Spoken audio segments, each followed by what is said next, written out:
Ayan mga kadrama-rama, sino ba naman ang hindi inaabangan ang pangyayari dito sa Abot Kamay na Pangarap?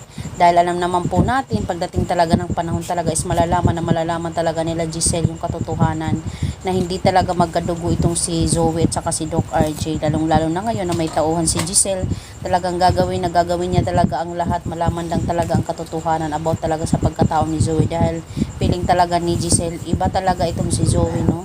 Ibang-iba kay Annalyn. Sobrang napakamaldita.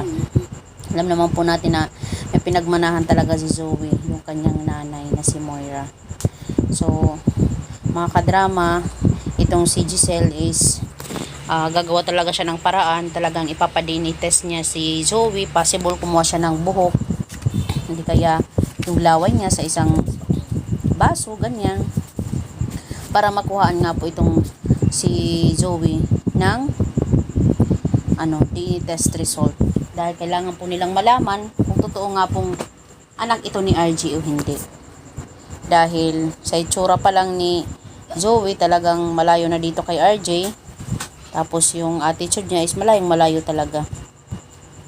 Kaya sobrang magugulat talaga itong si Giselle pag nakita niya talaga yung katotohanan about talaga sa pagkatao ni Zoe tsaka ni RG, na hindi pala sila magkadugo, na kahit 1% ay wala talaga sa dugo ni RJ itong si Zoe. Kaya sobrang magtataka talaga itong si Giselle pag mangyari man po ito dito sa Abot Kamay na Pangarap. Talagang possible na isumbong niya ito dito kay Doc RJ kung maunahan man ni Giselle itong si RJ na malaman yung katotohanan about sa pagkatao ni Zoe. So hoping mga kadrama, dahil ngayon dito sa Abot Kamay na Pangarap, maraming mga tao ang mga karakter na pumapasok talaga na iba-iba dito sa Abot Kamay na Pangarap. Itong lalaki na to na makikita nyo is tauhan ata to ni Giselle.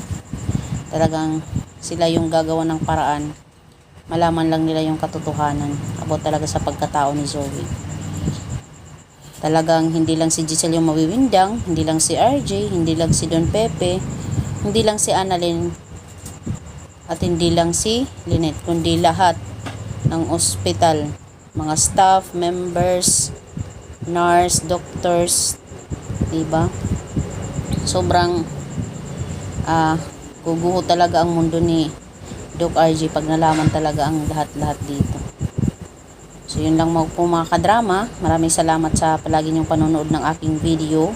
Huwag niyo pong kalimutan na i-like, i-share, at saka i-subscribe po yung aking channel dahil malaking tulong po ito sa aking channel. Thank you so much. And be updated po sa aking mga ina-upload na video. Thank you. Bye.